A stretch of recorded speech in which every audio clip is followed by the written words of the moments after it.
오늘 전해드릴 사연은 그 어느 때보다 안타까운 사연이라고 할 수 있을 것 같은데요. 많은 분들이 최근 뉴스에서 군사분계선을 넘어 탈북하는 사람들이 많아지고 있다는 소식을 접하셨을 겁니다. 오늘 사연을 전해주신 리 남길 씨 또한 이미 그 전에 군사분계선을 넘어 탈북을 했다고 하는데요. 이번 남길 씨의 사연을 통해 왜 북한 군인들이 지뢰를 밟을 가능성을 감수하고서라도 탈북을 하는지 확인할 수 있을 것 같습니다. 북한 군대의 끔찍한 실상을 알 수 있는 이번 사연 한번 들어보겠습니다.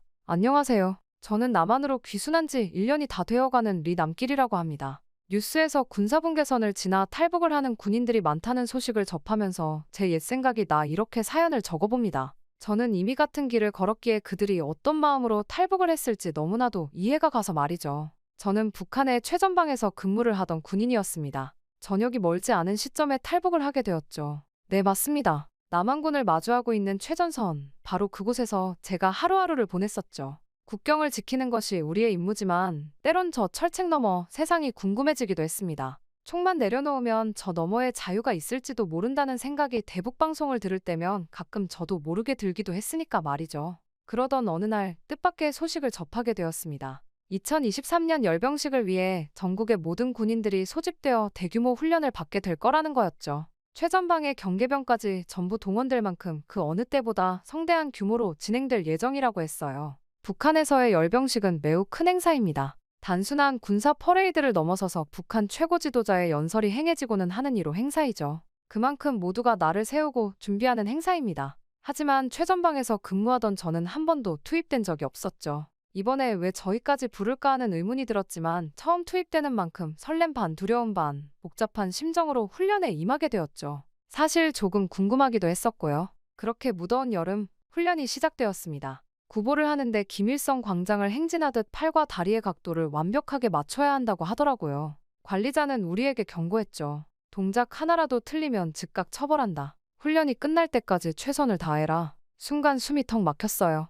긴장감이 차오르더라고요. 그게 끝이 아니었어요. 충격적인 말이 울려 퍼졌거든요. 내장 파열이 올 수도 있으니 배에 탄띠를 2개씩 차라. 는 거였죠. 내장 파열이라니요? 걷는 걸로 그렇게까지 될 수 있는 건가? 순간 겁이 덜컥 났어요. 우리가 어떤 지옥을 견뎌내야 할지 짐작조차 가지 않았죠. 하지만 선택의 여지는 없었어요. 명령에 따를 수밖에요. 훈련은 제 상상 이상으로 점점 더 혹독해졌습니다. 구보뿐만 아니라 제자리 걸음, 구령, 부동자세 등 동작이 다양했죠. 그 중에서도 구보가 가장 힘들었어요. 숨이 턱턱 막히고 심장이 터질 것 같았죠. 그럴 때마다 대체 이 훈련이 무슨 의미가 있는 걸까 하는 의문이 들 정도였죠. 상상해 보십시오. 무더운 여름날에 완전 무장을 하고 거기에 딴띠와 총까지 든 채로 하루 종일 땡볕에서 쉬지 않고 훈련을 받는 모습을 말입니다. 휴식 시간조차도 잘 보장이 되지 않았죠. 그러기에 모두가 힘들어할 수밖에 없었습니다. 몇백 명이 똑같은 각을 맞춘다는 것은 결코 쉬운 일이 아니니까요. 그런데 어느 순간 저는 한 여군을 발견하게 되었어요. 아름답고 당찬 모습에 첫눈에 반했죠. 순간 훈련의 고통도 잊을 정도였어요. 어느 정도냐고요? 솔직히 한국 전지연급이었어요. 키도 크고 늘씬한 몸매에 새하얗고 청초한 얼굴. 저뿐만이 아니라 다른 남자들도 흘깃 보는 것이 느껴질 정도였으니까요. 하지만 저는 이내 현실로 돌아오려 노력했습니다. 연인은커녕 친구도 사귀기 힘든 군대에서 사랑 같은 건 사치일 뿐이라는 걸 알고 있었으니까요. 그래도 계속해서 눈이 가는 건 어쩔 수 없더군요. 그렇게 시간이 지날수록 저희는 점점 체력적으로 정신적으로 지쳐갔습니다. 땡볕에 쉬지 않고 훈련하니 숨이 턱턱 막혔죠. 식사도 겨우 생명을 유지할 정도의 약만 주는 걸 먹을 뿐이었고요. 그래도 힘든 내색 할 순 없었습니다. 그건 곧 처벌로 이어질 테니까요. 저희에게는 어떠한 선택지도 없는 셈이었죠. 훈련이 끝나면 녹초가 되어 쓰러질 것만 같았지만 저는 그 여군 생각을 하며 힘을 냈어요. 지친 몸을 이끌고 부대로 돌아가는 길이면 그 여군의 모습이 눈앞을 맴돌았죠. 훈련 중에도 저도 모르게 눈으로 그 여군이 어디 있는지 찾기 바빴습니다. 머릿속에는 온통 도대체 이름이 뭘까? 말 한마디 건네볼 수 있을까? 하는 생각으로 가득 차게 되었죠. 사랑이 불가능한 세상이지만 마음속 한구석에선 묘한 설렘이 피어오르고 있었습니다. 그렇게 저는 매일같이 그 여군 생각을 하면서 훈련을 버텨나갔습니다. 고된 훈련에 지칠 법도 한데 마음 한편에선 희망이 자라고 있었어요. 한 번쯤은 그 여군과 마주 앉아 대화를 나누는 상상을 하곤 했죠. 그 작은 소망이 저를 붙잡아 주었어요. 금지된 사랑일지라도 포기할 수 없었던 거죠. 또 하루가 지나고 잠들기 전 그 여군의 얼굴을 떠올렸어요. 거의 병에 걸린 수준이었죠. 함께 걷고 싶다는 상상을 하며 잠이 들었으니까요. 내일은 또 어떤 지옥 같은 훈련이 기다리고 있을까? 공포감에 떨면서도 저는 작은 희망의 불씨를 놓지 않으려 했답니다. 그것만이 절 버티게 해준 유일한 힘이었으니까요. 그러던 어느 날 드디어 다시 한번 그 여군을 발견하게 되었어요. 저는 기회를 놓치지 않고 관리자의 눈을 피해 그 여군에게 조금씩 다가가기 시작했죠. 훈련 중간에 스치듯 눈인사를 하기도 하고 물을 건네주기도 했습니다. 처음 그 여군은 이런 저희 행동을 많이 불편해하고는 했어요. 군 안에서 서로 이러는 건 안 된다며 훈련에 집중하라고 다시는 이런 행동하지 말아달라고 하더군요. 그 말에 낙담하기도 했지만 저는 물러서지 않았어요. 계속해서 조금씩 틈이 날 때마다 먹을 것을 챙겨주기도 하고 손수건에 물을 묻혀 열기를 식힐 수 있게 도와주기도 했죠. 10번 찍어 안 넘어가는 나무 없다고 하지 않습니까? 제가 그걸 결국 해내고 말았습니다. 결국 그 여군도 저에게 조금씩 마음을 열기 시작했거든요. 저희는 그렇게 휴식 시간이나 훈련이 끝나면 몰래 만나 대화를 나누고 서로의 고민을 털어놓기 시작했어요. 사랑이라는 감정이 피어나고 있었죠. 그 여군은 자신의 이름이 미영이라고 하더군요. 이름도 이쁘지 않나요? 리미영이요. 그렇게 시간을 보내면서 우리는 연인으로 발전하게 되었어요. 매우 혹독하고 열악한 상황 속에서도 함께 있으면 잠시나마 고통을 잊을 수 있었죠. 저희는 서로에게 기대어 위안을 얻고 끝없는 훈련을 버텨냈어요. 마치 그 미영 씨가 제게 살아갈 희망을 주는 것만 같았죠. 군대라는 삭막한 현실 속에서 우리만의 작은 낙원을 만들어가고 있었어요. 어쩔 땐 오히려 이곳에 와서 다행이라는 생각이 들 정도였습니다. 그만큼 그녀를 너무나도 사랑하게 되었거든요. 그러던 어느 날 저는 그녀에게 전역을 하게 되면 결혼하자고 이야기했습니다. 전역을 하고 우리만의 가정을 꾸려서 행복하게 살고 싶다고 말이죠.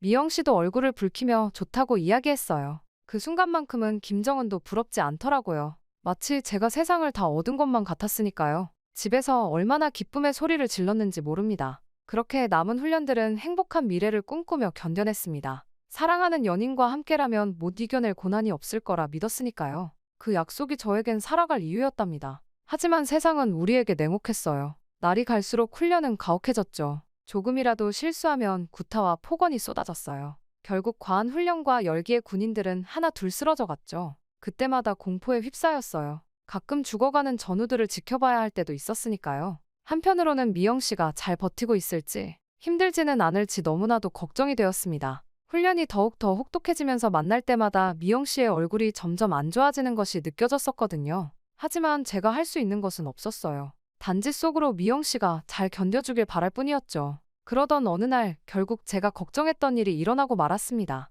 미영 씨가 쓰러지고 만 것이었죠. 극도로 지쳐있던 그녀는 훈련 도중에 정신을 잃고 쓰러지고 말았어요. 제가 달려가려 하자 옆에 동료가 저를 말렸죠. 그러면 오히려 미영 씨가 더 위험해질 수 있다고 말이에요. 결국 저는 주먹을 꽉 쥔 채로 그녀가 끌려나가는 것을 보며 훈련을 마칠 수밖에 없었습니다. 그렇게 훈련이 끝나고 돌아가는 길, 미영 씨가 너무나도 걱정이 되었어요. 안 그래도 요즘 몸이 좋지 않았는데 혹여나 큰 병에 걸린 것은 아닐까?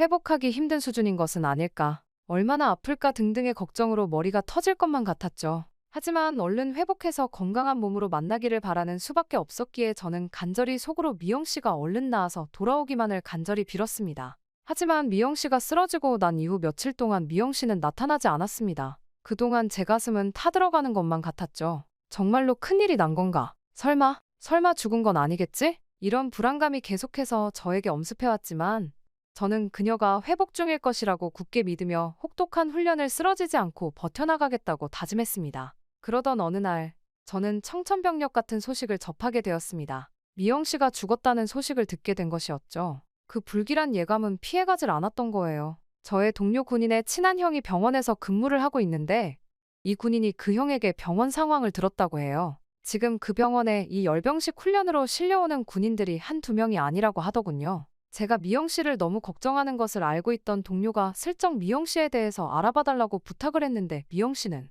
결국 내장 파열로 사망해 지금 사체실에 있다고 이야기해줬다고 하더군요. 그 순간 세상이 무너졌어요. 울부짖으며 그녀의 이름을 불렀죠. 하지만 대답은 돌아올 수가 없었어요. 이미 미영 씨는 이 세상 사람이 아니었으니까요. 그 순간 미영 씨와 함께했던 모든 순간들이 제 머릿속에 스쳐 지나갔습니다. 그녀의 웃는 아름다운 얼굴, 밝은 웃음소리, 제 고백에 부끄러워하던 모습, 그리고 결혼을 약속하던 저희의 순간들 모든 것들이요. 결국 저는 바닥에 주저앉고 말았습니다.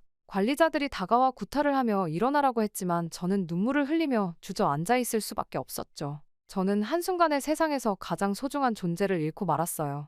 앞으로 살아갈 이유도 미래도 사라져버린 느낌이었죠. 알 수 없는 분노와 슬픔이 저를 뒤덮고 말았습니다. 결국 몇 명의 관리자가 달라붙어 저를 일으킨 다음에야 저는 기계처럼 훈련을 이어받을 수 있었어요. 하지만 이전과는 달랐습니다. 미영 씨를 생각하며 버티면서 훈련을 이어나갔던 저는 이제 없으니까요. 그 이후의 훈련 또한 저는 완전히 생기를 잃은 채로 움직일 뿐이었습니다. 차라리 쓰러져서 죽어버리는 게 나을 것 같다는 생각까지 들 정도였으니까요. 미영 씨를 생각하면 밥도 넘어가지가 않았습니다. 그런 저를 보며 동료들은 그러다 진짜 큰일이 난다고 걱정했지만 저는 그저 죽은 사람처럼 있을 뿐이었습니다. 그리고 드디어 열병식 당일 김정은과 김주혜가 새카맣고 번쩍번쩍한 차를 타고 등장했어요. 그제서야 알 수 있었어요. 왜 이렇게 최전방에 있는 군인들까지 싸그리 긁어모아 거대하게 준비했는지 말이죠. 김주혜 때문이었어요. 딸과 참석하기에 더 신경을 쓴 것이었죠. 피골이 상접한 저희와는 다르게 살이 포동포동하게 오른 그들의 얼굴을 보니 저도 모르게 분노가 치밀어 올랐어요. 분노는 거기서 그치지 않았어요. 김정은과 김주혜 부녀는 그저 아무것도 모르고 즐거워하는 얼굴이었거든요. 우리의 고통과 죽음은 안중에도 없어 보였죠. 그 모습에 분노가 치밀었어요. 부하를 이런 쓸데없는 행사 하나 때문에 죽음으로 내모는 지도자가 어딨나요? 하지만 저는 텅 빈 가슴을 부여잡고 열병식에 임할 수밖에 없었습니다. 제가 할 수 있는 것은 없었으니까요. 그저 수많은 동료와 사랑하는 여인을 잃은 슬픔을 안고 전진하는 것 말고는 할 수 있는 것이 없었죠. 진행되는 열병식은 이미 생지옥이 따로 없었어요. 하늘 높이 울려 퍼지는 환호성, 그 환호성 뒤에 숨겨진 군인들의 신음소리, 다들 군복 안에 상처투성이에 몸을 숨긴 상태였죠. 발톱이 다 빠진 군인이 태반이었어요. 반면 김정은과 김주혜는 태평천하더군요. 흙먼지 날리는 땡볕 아래에서 밥도 못 먹고 죽어가는 저희를 보면서 김정은과 김주혜 그리고 간부들은 저희가 살면서 보지도 못한 비싸 보이는 음식을 먹고 있었어요. 심지어는 저희들을 내려다보며 손가락질하면서 만족스레 웃고 있더라고요. 저는 제 두 눈을 의심했습니다. 적어도 저희에게 고마워하는 모습이나 안쓰러워하는 눈빛 정도는 보내줘야 하는 거 아닙니까? 죽은 동료들 그리고 저희 미영 씨의 죽음을 오히려 그들은 비웃는 것 같아 보였어요. 마치 저희를 장난감 보듯이 보고 있는 것 같았죠. 그들의 호사스러운 모습 그리고 그 아래서 고통받는 저희들. 점점 저는 제가 여기 왜 있어야 하는지 이유를 알 수가 없었어요. 겨우 그들의 즐거움을 위해서 이런 희생을 감수해야 하는 겁니까? 이 행사의 목적을 아예 잊은 듯한 저들을 위해서요? 제 가슴에서 피 같은 울분이 솟구쳤어요. 열병식이 진행되는 내내 총을 겨누고 싶은 충동을 참아야 했죠. 저 돼지 같은 놈을 당장이라도 쏴 죽여버리고만 싶더라고요. 우리는 이미 행진할 기력조차 없는데 말이에요. 속으로 치를 떨며 저는 그 위선을 지켜봐야 했답니다. 오늘의 열병식은 제가 잃은 전우들 그리고 미영 씨의 희생이 무의미해지는 순간이었어요. 그들은 이 거대한 독재 기계의 부품에 불과했던 것 같았죠.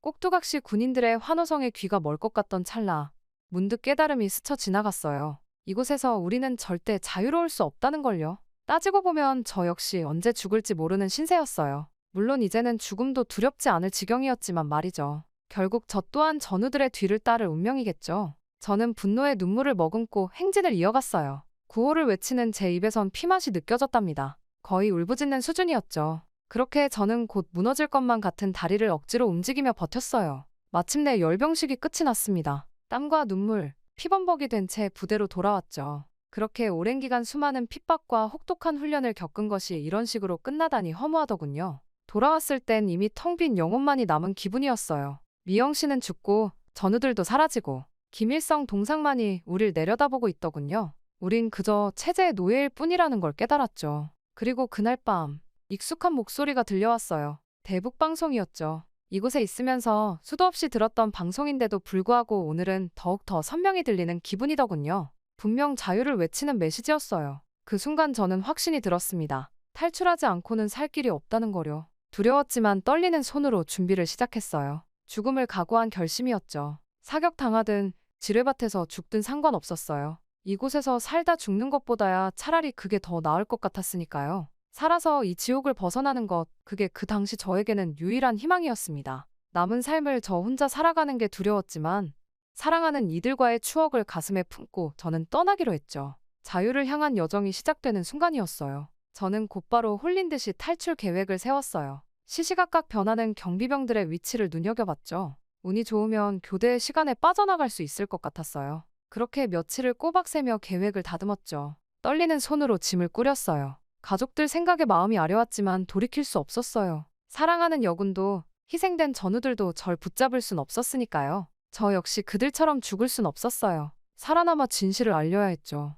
북한의 폭압과 거짓말에 속아 고통받는 이들을 위해서라도 탈출에 성공해야만 했어요. 드디어 그날이 왔어요. 한밤중 모두가 잠든 사이 조용히 부대를 빠져나왔죠. 쿵쾅대는 심장을 진정시키려 애쓰며 철조망을 향해 달려갔어요. 손에 땀을 쥐며 조심스레 철조망을 넘었어요. 순간 저 멀리서 경비병의 인기척이 느껴졌지만 운 좋게 발각되지 않았죠. 숨을 죽이고 지뢰밭을 헤쳐나갔어요. 죽음을 각오했지만 막상 들어오니 한 발짝 한 발짝이 공포 그 자체였죠. 작은 돌부리에도 화들짝 놀라며 필사적으로 앞을 내다봤어요. 이렇게 숨막히는 순간이 얼마나 갈지 알 수 없었지만 멈출 순 없었죠. 희망을 안고 어둠 속을 걸었어요. 아직 피어오르지 않은 동틀 무렵 그렇게 군사분계선에 도달했죠. 망원경으로 남쪽을 바라보니 자유의 땅이 눈앞에 펼쳐져 있더라고요. 눈물이 왈칵 쏟아졌어요. 마지막 관문만 넘으면 되는 거였죠. 모든 걸 걸고 뛰었어요. 숨이 턱까지 차올랐지만 멈출 수 없었죠. 어둠 속에서 총성이 울려 퍼졌어요.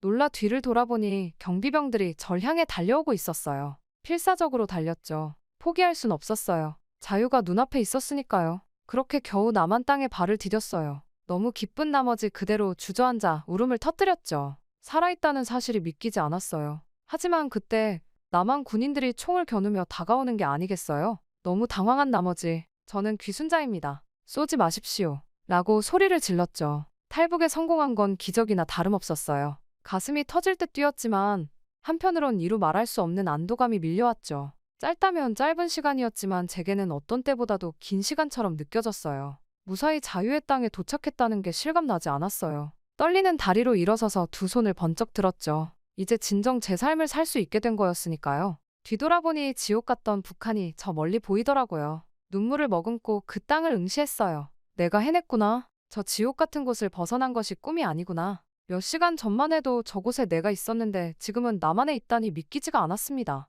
그리고 순간 지켜내지 못한 사랑, 잃어버린 전우들의 얼굴이 아른거렸죠. 하지만 저는 살아남았어요. 그들의 희생을 헛되이 하지 않기 위해서라도 새 삶을 개척해 나가야 한다는 걸 깨달았죠. 그렇게 북한에서의 삶을 마감하고 저는 국정원의 조사를 받으며 남한에서의 삶을 시작했어요. 처음엔 믿기지가 않더군요. 북한을 벗어났다는 게 말이죠. 조사관들은 제 경험을 꼼꼼히 기록했어요. 때론 다시 생각하기조차 끔찍한 기억들을 꺼내야 했죠. 하지만 제 이야기를 나누는 게 어떤 의미가 있다는 걸 알았어요. 조사를 마치고 사회에 적응 교육을 받았습니다. 낯설기만 한 남한 문화에 적응하는데 애를 먹었죠. 하지만 선생님들의 도움으로 조금씩 익숙해져 갔어요. 자본주의 사회의 이해부터 시작해서 실생활에 필요한 기술들을 배웠죠. 때론 벅차기도 했지만 삶의 희망을 보았어요. 마침내 임대 아파트에 입주했어요. 제 공간이 생긴 거죠. 북한에선 상상도 할 수 없던 일이었어요. 작은 방이었지만 하늘 아래 내 집이 있다는 게 행복하더라고요.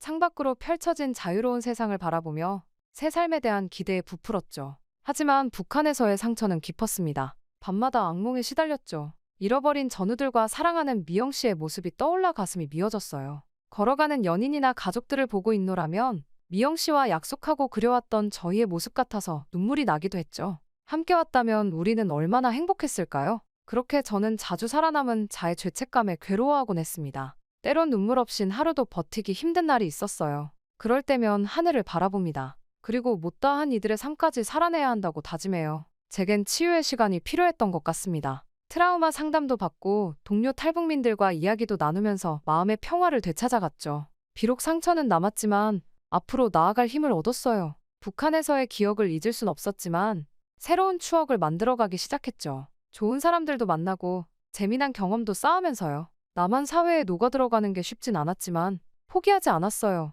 자유를 향한 제 선택이 옳았음을 확신하게 되었죠. 북한에서는 꿈꿀 수 없던 권리를 누릴 수 있어 감사했어요. 자유롭게 생각하고 표현하는 산말이죠. 독재와 억압이 가득한 북한 체제의 민낯을 알리는 데 앞장섰어요. 탈북민의 목소리를 대변하고 남은 이들의 자유를 염원했죠. 제 이야기가 평화로운 한반도를 만드는 데 도움이 되길 바랐어요. 분단의 아픔을 치유하고 이산가족의 한을 풀어주는 그날을 꿈꿨죠. 언젠가 남과 북이 화해하고 모두가 행복한 세상이 오리라 믿었어요. 그 희망을 놓지 않기로 했죠. 북한에서의 삶은 고통 그 자체였지만 절 성장케 한 원동력이 되었어요. 자유를 향한 불굴의 의지를 깨달은 거죠. 앞으로도 그 정신으로 살아갈 거예요. 제 이야기가 용기를 북돋아주는 메시지가 되길 바라며 말이죠. 우리 모두가 자유와 평화를 누리는 그날까지 희망을 노래하겠습니다.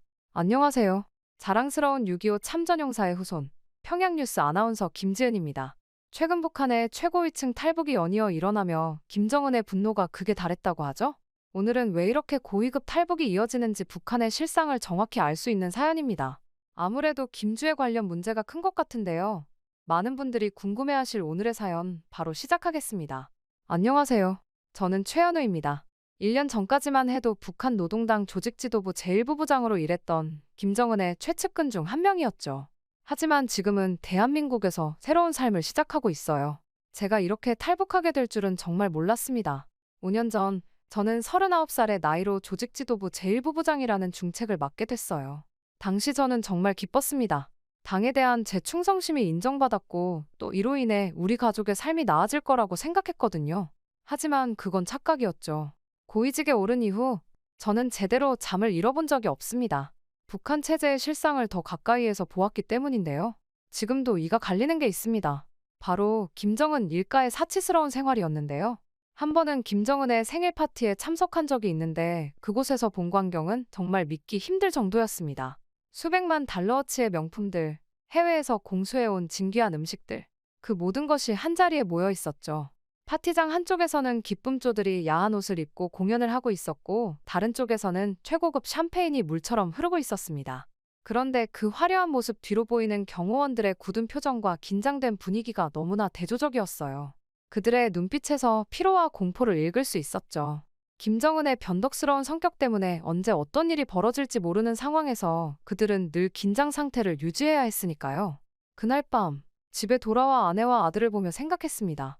이 나라가 과연 바뀔 수 있을 것인가? 하지만 저는 아무 말도 할 수 없었어요. 한마디라도 잘못했다가는 우리 가족 모두가 위험해질 테니까요. 시간이 지날수록 북한 체제의 모순은 더욱 선명하게 드러났습니다. 한편으로는 주민들의 굶주림과 고통이 계속되는데 다른 한편으로는 최고 지도자 일가의 사치와 낭비가 이어졌죠. 이런 상황에서 제가 할 수 있는 일은 거의 없었습니다.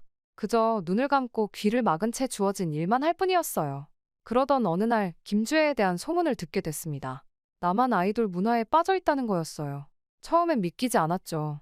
하지만 얼마 후 김주애가 군 간부들에게 인사를 하겠다고 공개석상에 나타났을 때 저는 눈을 의심할 수밖에 없었습니다. 김주애는 북한의 전통적인 복장 대신 시스루 옷을 입고 있었어요. 머리는 길게 늘어뜨려 고데기로 스타일링을 했더군요. 마치 나만의 아이돌 가수 같았습니다. 이를 본 고위 간부들 사이에서 비판의 목소리가 나오기 시작했어요. 저게 무슨 꼴이오? 우리의 전통을 저렇게 무시해도 되는 건가? 남조선 문화에 물들었구만. 이래서야 어떻게 우리의 미래를 맡길 수 있겠소? 나중에 언론에 공개될 때도 저런 차림새로 나오는 건 아니겠지? 이런 말들이 은밀히 오갔지만 누구도 공개적으로 말할 수는 없었습니다. 김정은의 분노가 두려웠기 때문이죠. 하지만 더 충격적인 건 그 다음이었습니다. 김정은이 김주애를 후계자로 내정했다는 내부 발표가 있었거든요. 김정은이 김주애를 후계자로 내정했다는 소식이 전해진 그날, 저는 당 중앙청사에 있었습니다. 갑자기 긴급 간부회의가 소집되었거든요. 모두가 긴장한 표정으로 회의실에 모였습니다. 김정은이 입을 열었어요. 동지들, 오늘 나는 위대한 우리 조국의 미래를 여러분께 소개하고자 합니다. 바로 내 딸 김주애입니다. 우리 주애가 앞으로 북한을 이끌어갈 것입니다. 공식적으로는 1년 뒤에 발표를 할 테니 그렇게 알고 계시오. 순간 저는 귀를 의심했어요. 저도 모르게 옆 사람을 쳐다봤는데 그의 표정에서도 당혹감이 역력했습니다. 오동통한 얼굴에 철모르는 표정의 여자아이가 우리의 후계자라니요. 믿기지 않았죠. 그 후 며칠 동안 당 청사 내부는 뒤숭숭한 분위기였어요. 겉으로는 누구도 불만을 표현하지 못했지만 복도 구석이나 화장실에서는 작은 목소리로 불평이 오갔습니다. 최 부장 들었소. 저 철부지 애가 우리의 후계자라니 말이 돼요? 라고 한 간부가 속삭이자 다른 이가 대답했죠. 쉿! 조심하시오. 그래도 난 이해가 안 가네. 김여정 동지가 있는데 왜 하필 저 애를? 어떤 이들은 더 대담했어요. 저 맹한 얼굴로 어떻게 우리를 대표한단 말이오? 게다가 여자아이라니. 해외에서 우릴 어떻게 보겠소? 그러던 어느 날 김여정이 김정은을 매우 성난 얼굴로 찾아가는 모습을 보았습니다. 지나가다가 우연히 보고 무슨 일이 있나 쫓아간 제 귀에 김여정의 격앙된 목소리가 들려왔어요. 오빠, 이건 잘못됐어요. 주애는 아직 어려요. 게다가 그의 행동을 봐요. 남조선 문화에 물들어 있잖아요. 이런 아이를 후계자로 세우면 우리나라가 어떻게 될지 생각해 보셨나요? 김정은의 목소리도 들렸습니다. 여정아, 내가 무슨 말을 하는 거야? 주애는 내 딸이야. 내가 왜 이러는 거지? 오빠, 제발 이성적으로 생각해봐요. 주애 대신 다른 사람을 고려해 볼 수는 없나요? 예를 들어, 저라든가. 순간 김정은의 목소리가 더욱 높아졌어요. 뭐? 내가 후계자가 되고 싶다고. 여정아, 내가 정신이 나갔구나. 그 후 어떤 일이 일어났는진 모르지만 뭔가 퍽 하는 소리가 들렸습니다. 사람을 때리는 것 같았죠. 그리고 김여정의 울먹이는 목소리가 들렸습니다. 오빠, 내가 잘못했어요. 용서해주세요. 저는 그 자리에서 빠르게 물러났습니다. 이런 대화를 들은 것이 알려지면 큰일 날 테니까요. 며칠 후 당 간부회의가 열렸습니다. 김정은은 김여정을 향해 날카로운 시선을 던졌어요. 김여정 부부장, 자네가 우리 주애에 대해 뭐 할 말이 있다고. 김여정의 얼굴이 굳어졌지만 그녀는 당당하게 대답했어요. 네, 위원장 동지. 제 생각을 말씀드렸습니다. 주애 동지가 아직 경험이 부족하고 국가 운영에 대한 이해가 부족하다고 봅니다. 이미 김정은에게 한바탕 당한 것으로 아는데 저렇게 자기 할 말을 하다니. 저는 놀라서 쳐다보았습니다. 김여정의 대답에 웃고 있던 김정은의 표정이 험악해졌죠. 자네가 감히 내 결정을 의심해? 존경하는 위원장님, 저는 단지 우리나라의 미래를 걱정할 뿐입니다. 존귀하신 자제분이지만 김정은이 말을 자르며 김주애를 불렀어요. 주애야, 이리 와봐. 내 고모가 널 어떻게 생각하는지 들어보렴. 김주애가 건방진 표정으로 들어왔습니다. 김주애의 모습은 북한의 전통적인 옷차림과는 거리가 멀었어요.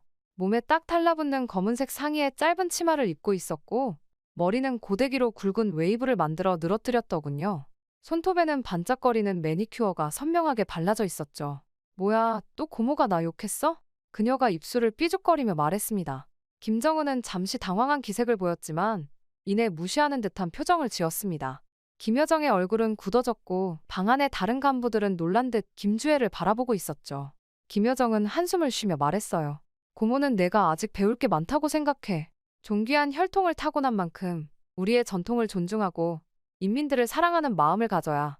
아, 진짜 짜증나. 고모는 왜 맨날 이래? 김주애가 눈을 굴리며 말을 잘랐어요. 난 이미 다 알아. 내가 물려받아서 잘하면 되잖아. 우리나라? 내가 알아서 할게. 걱정 붙들어매. 김정은은 껄껄 웃으며 말했습니다. 하, 다들 들었나? 우리 주애가 얼마나 당찬가. 이게 바로 새 시대의 목소리야. 이게 요즘 젊은 애들이라고. 김여정은 믿을 수 없다는 듯 고개를 저었어요. 하지만 위원장님, 이건 됐어, 그만하라오. 김정은이 손을 저었습니다. 주애의 생각이 맞아. 우리는 변해야 해. 주애가 그 변화를 이끌 거야. 아직 어리니 잘 배우면 되지. 김주애는 득이양양한 표정으로 김여정을 노려봤어요. 들었지, 고모? 아빠가 나를 인정하셨어. 고모는 이제 내 말 들어야 해. 김여정은 입술을 깨물며 말했습니다. 위원장님이 제 우려를 무시하시는 것 같아 안타깝습니다. 하지만 저는 계속해서 제 생각을 말씀드릴 것입니다. 그것이 제 의무라고 생각합니다. 김정은은 짜증난 표정으로 손을 휘저었어요. 알았어, 알았어. 하고 싶은 말 하든가. 하지만 결정은 내가 한다. 알겠나? 회의가 끝나고 김주애가 나가면서 김여정에게 작게 속삭였습니다. 고모, 조심해. 다음에 또 이러면 가만 안 둘 거야. 김여정은 한숨을 내쉬며 복잡한 표정으로 그들을 바라봤습니다. 그 자리에 함께 있던 간부들은 한마디도 입을 떼지 못하고 눈알만 굴리다가 회의를 끝냈죠. 눈앞에 펼쳐진 김주애의 철딱선이 없는 태도는 아무리 나이를 고려한다고 해도 정도가 심했다고 생각했습니다. 그날 밤 집에 돌아와 아내에게 말했어요. 철없는 김주애, 반발하는 김여정. 한마디 말도 못하고 침묵을 지키며 맹목적인 끄덕거림만 해야 하는 간부들. 잠자코 듣던 아내가 입을 열었습니다. 그런데 우리가 뭘 바꿀 수 있겠어요? 죽음을 각오한다 변하는 건 없을 거예요. 저는 대답하지 못했습니다. 하지만 마음속으로는 결심했어요. 이대로는 안 된다고. 무언가 변화가 필요하다고. 그리고 그 변화는 어쩌면 우리 같은 평범한 사람들로부터 시작되어야 한다고 말이죠. 그러던 어느 날 또 하나의 충격적인 사건이 일어났습니다. 김주애의 생일을 맞아 김정은이 엄청난 국가 예산을 들여 호화 파티를 벌였다는 소식이 은밀히 퍼져나갔죠. 수백만 달러어치의 명품 옷과 보석, 그리고 세계 각국에서 공수해온 진귀한 음식들로 가득한 파티였다고 합니다. 인민들은 식량난에 시달리고 있는데 이런 식으로 외화를 탕진한다니. 더구나 아이의 생일을 위해서라니 말이죠. 이 소식은 당 간부들 사이에서조차 큰 충격을 주었어요. 우리 인민들의 눈물로 명품을 사는 거나 다름없다. 라는 말까지 나왔습니다. 이 사건을 계기로 저는 결심을 굳혔습니다. 이대로는 안 된다고요. 우리 가족의 미래를 위해 그리고 북한 주민들을 위해 무언가를 해야 한다고 생각했죠. 하지만 그 무언가가 무엇인지는 아직 알 수 없었습니다. 그렇게 저는 매일 밤 고민에 빠졌어요. 어떻게 해야 이 상황을 바꿀 수 있을까? 내가 할 수 있는 일은 무엇일까? 이런 생각들이 제 머릿속을 맴돌았습니다. 하지만 답은 쉽게 나오지 않았죠. 그러는 동안에도 북한의 상황은 점점 더 악화되어 갔습니다. 주민들의 삶은 나아질 기미가 보이지 않았고 김정은 일가의 사치는 날로 심해졌어요. 차를 몇 대를 사는지 어디 끌고 나갈 곳도 딱히 없는데 차에는 왜 저렇게 집착하는지 이해도 안 갔습니다. 외제차면 뭐하나요? 달리는 곳이 북한 도로인데. 나라 사정은 갈수록 안 좋아지고 고위 간부들 생활도 힘들어진 지가 오래인데 이대로 가다간 정말 큰일이 날 것 같았습니다. 그리고 제일 절망은 후계자가 김주애라는 거죠. 김주애의 후계자 내정 이후 당 내부의 분위기는 날이 갈수록 무거워졌습니다. 표면적으로는 축하의 물결이 이어졌지만 뒤에서는 불만의 목소리가 커져갔죠. 저 역시 이 상황을 지켜보며 깊은 고민에 빠졌습니다. 어느 날 예상치 못한 일이 벌어졌어요. 당 중앙청사 복도에서 우연히 김주애와 마주쳤는데 주애의 태도가 완전히 달라져 있었습니다. 아, 최 부장? 내 고모 못 봤어? 김주애가 거만한 목소리로 물었습니다. 아직 못 배웠습니다, 주애님. 제가 공손히 대답하자 김주애가 비웃듯 말했어요. 그 고모. 내가 고모부터 썰어낼 거야. 감히 나를 간부들 앞에서 망신을 줬겠다. 순간 온몸에 식은땀이 흘렀습니다. 이게 무슨 말도 안 되는 소리인가 싶었죠. 하지만 김주애의 눈빛은 진심이었어요. 최 부장, 내 말 잘 들어. 앞으로 북한은 내가 이끌 거야. 나를 인정하지 않는 사람들은 모두 제거할 거라고. 그러니까 최 부장도 생각 잘해. 그 말을 남기고 김주애는 휘적휘적 걸어갔습니다. 저는 그 자리에 얼어붙은 채 서 있었어요. 저 어린아이의 예의 없는 행동은 가정교육을 짐작해 했죠. 이게 우리의 미래 지도자라니 믿기지 않았습니다. 그 후로 김주애의 행동은 점점 더 오만방자해졌어요. 고위 간부들 앞에서도 거리낌 없이 욕설을 내뱉고 자신의 의견에 반대하는 사람들을 모두 반동분자로 몰아붙였죠. 특히 김여정을 향한 적대감은 날로 심해졌습니다. 한 번은 당회의 도중 김여정이 의견을 제시했는데 김주애가 갑자기 소리를 질렀어요. 시끄러워, 고모. 내가 말하는데 끼어들지 마. 김여정이 당황한 표정으로 입을 다물자 김주애는 비웃듯이 말을 이었습니다. 내가 북한을 잡으면 고모가 숙청 1순위야. 알아도. 그 말에 회의실 전체가 얼어붙었습니다. 김주애는 그 반응을 즐기는 듯 싱글벙글 웃으며 주변을 둘러보았어요. 자, 동무들. 여러분은 어떤 선택을 하실 건가요? 아직 어린애인데 목소리에는 위협이 깔려 있었습니다. 나? 아니면 고모? 김주애는 한 명 한 명 간부들의 눈을 바라보며 천천히 회의실을 돌아다녔어요. 아무도 감히 그녀의 눈을 마주치지 못했습니다. 모두가 고개를 숙인 채 침묵할 뿐이었죠. 다들 현명한 선택을 하시는군요. 김주애가 만족스럽게 웃었습니다. 역시 내가 이 나라의 미래야. 이 광경을 지켜보며 저는 깊은 절망감에 빠졌습니다. 북한의 미래가 이렇게 무모하고 위험한 철없는 아이의 손에 달려있다니. 정말 끔찍한 일이었습니다. 모두가 경악했지만 아무도 말을 하지 못했습니다. 김정은도 그저 싱글벙글 웃으며 지켜볼 뿐이었습니다. 김여정은 자신의 입지를 회복하기 위해 여러 번 다양한 시도를 했습니다.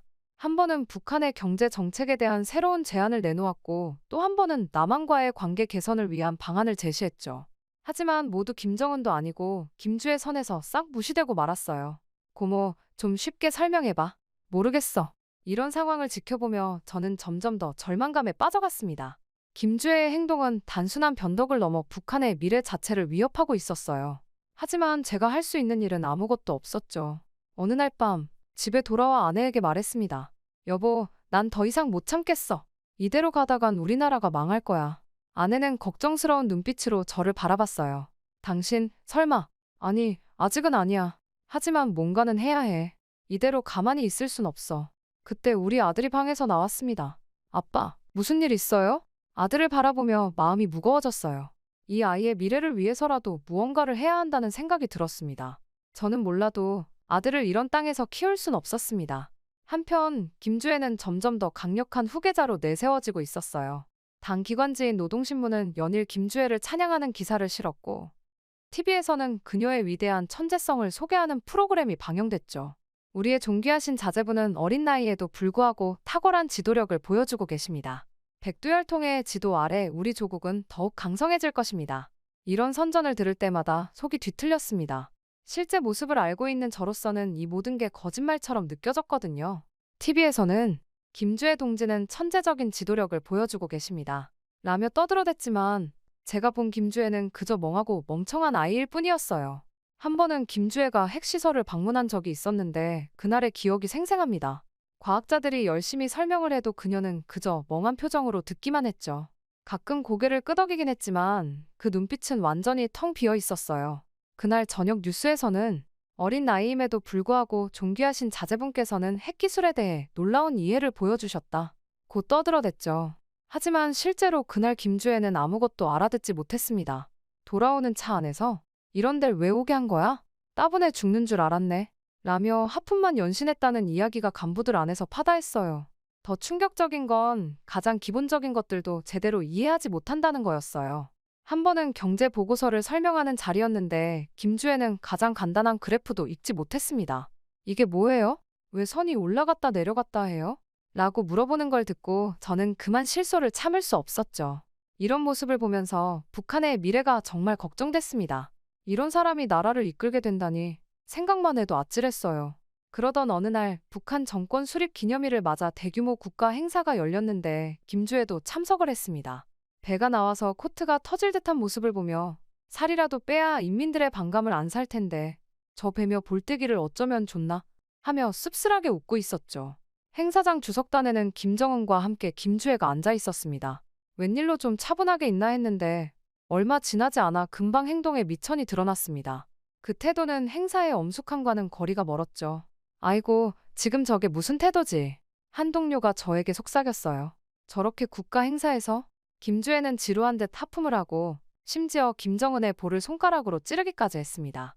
그러더니 김정은의 귀에 대고 뭔가를 속삭이며 킥킥거리고 웃었어요. 김정은은 그저 미소 지을 뿐이었지만 주변의 고위 간부들은 고개를 절레절레 저었습니다. 저 모습을 보면 우리의 미래가 어떨지 동료의 한숨 섞인 목소리가 들렸습니다. 저도 동의할 수밖에 없었습니다. 하지만 우리는 그저 불평할 수 있을 뿐이었죠. 아무것도 바꿀 수 없었으니까요. 행사가 끝나고 돌아가는 자리, 김주혜는 하품을 크게 하며 걸어가더군요. 간부들이 있는 자리에서 챙겨야 하는 가면조차 쓰지 못하는 모습이었습니다. 군중들은 여전히 밖에서 열광적으로 환호하고 있었지만 김주혜 주변의 고위 간부들 표정은 굳어져 있었습니다. 저는 그저 공포를 느꼈어요. 이대로 가다간 정말 큰일이 날 것 같았습니다. 이 일을 겪고 나서 저는 더욱 확신했습니다. 이 체제 아래에서는 북한의 미래가 없다고요. 김주혜는 능력도 자질도 없는데 단지 김정은의 딸이라는 이유만으로 모든 권력을 쥐게 될 것입니다. 그리고 그 결과는 북한의 파멸일 것이 분명했어요. 회의감과 불안감, 절망감에 휩싸여 있던 저는 결국 결단을 내렸습니다. 우유부단했던 제게 결론을 내려준 건 아이러니하게도 김주혜였습니다. 어느 날 우연히 리설주와 김주혜의 사적인 대화를 엿듣게 되었거든요. 그들의 대화 내용은 충격적이었어요. 엄마, 나 이번에 새 옷 좀 사고 싶은데. 디올에서 신상 나왔대. 김주혜가 말했습니다. 그래, 얼마나 필요하니? 리설주가 물었어요. 한 3,000달러 정도. 절약이란 걸 좀 해보려고. 두 벌만 사랴? 순간 저는 귀를 의심했습니다.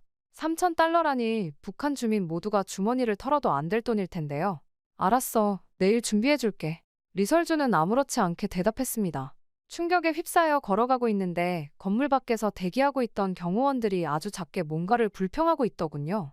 그들은 김정은의 숨겨진 아들들에 대해 이야기하고 있었습니다. 야, 근데 저 어린애를 내세우는 것도 참 그렇긴 한데. 장군님 속도 속이 아니겠지? 한 경호원이 물었습니다. 다른 경호원이 대답했어요. 어쩔 수 없지. 큰아드님이 지적장애잖아. 하나라도 멀쩡한 게 어디야. 그래, 적어도 사지육신과 정신은 멀쩡하니까. 그런데 참, 근데 큰아드님은 영호전이 없는 건가? 말도 제대로 못하고. 그게 좋아지겠어? 간단한 지시도 이해를 못해. 어제는 화장실 가는 것도 도와줘야 했다니까. 그래, 뭐 비교하자면 그나마 딸이? 뭐 그래도 낫지. 비교 대상이 이렇게 되니 그 딸도 괜찮아지네. 그때 누군가 오는 소리에 그들은 급히 대화를 멈췄습니다. 저는 충격에 빠진 채 그 자리를 떠났어요. 김정은의 숨겨진 아들에 대한 이야기, 그리고 김주혜에 대한 그들의 평가. 이 모든 게 북한의 어두운 실상을 보여주는 것 같았습니다. 게다가 저는 김정은의 아들이 지적장애가 있다는 사실은 몰랐거든요. 나중에 알고 보니 김정은 집을 들락날락하는 사람들은 공공연히 알고 있던 일이라고 했습니다. 집에 돌아와 아내와 아들을 바라보며 저는 결심을 굳혔습니다. 여보, 우리 이대로 살 순 없어. 미래가 없어. 가자. 아내는 놀란 눈으로 저를 바라봤어요. 여보, 당신 미쳤어요? 그건 너무 위험해요. 알아. 하지만 이대로 살다간 우리 아들의 미래도 없어. 우리가 해야 할 일이야. 우리는 밤새 이야기를 나눴습니다. 탈북의 위험성, 실패했을 때의 결과, 성공하더라도 겪어야 할 어려움들, 모든 것을 고려했어요. 아빠, 우리 정말 여기를 떠나는 거예요? 아들이 물었습니다. 그래, 아들아. 우리는 더 나은 세상으로 갈 거야. 제가 대답했어요. 탈북을 결심하고 나니 오히려 마음이 편해졌습니다. 하지만 동시에 새로운 두려움이 생겼어요. 과연 성공할 수 있을까? 우리는 조심스럽게 계획을 세웠습니다. 국경을 넘을 방법, 필요한 물품들, 탈북 후의 계획까지 모든 것을 꼼꼼히 준비했어요. 그날 밤, 저는 오랜만에 편안히 잠들 수 있었습니다. 비록 앞으로의 길은 험난하겠지만 적어도 우리는 옳은 선택을 했다는 확신이 들었거든요. 다음날 새벽, 우리는 조용히 집을 나섰습니다. 뒤돌아보니 그동안 살아온 모든 것들이 아득히 멀어져 가는 것 같았어요. 하지만 동시에 새로운 희망이 가슴속에서 움틀거렸습니다. 자, 이제 가자. 우리의 새로운 삶을 향해. 그렇게 우리 가족의 탈북 여정이 시작되었습니다. 새벽녘, 우리 가족은 조용히 집을 빠져나왔어요. 아내와 아들의 손을 꼭 잡은 채 우리는 어둠 속으로 걸어 들어갔습니다. 가슴은 두근거렸고 온몸은 긴장으로 곧 터질 것만 같았죠. 아빠, 무서워요. 아들이 작은 목소리로 말했어요.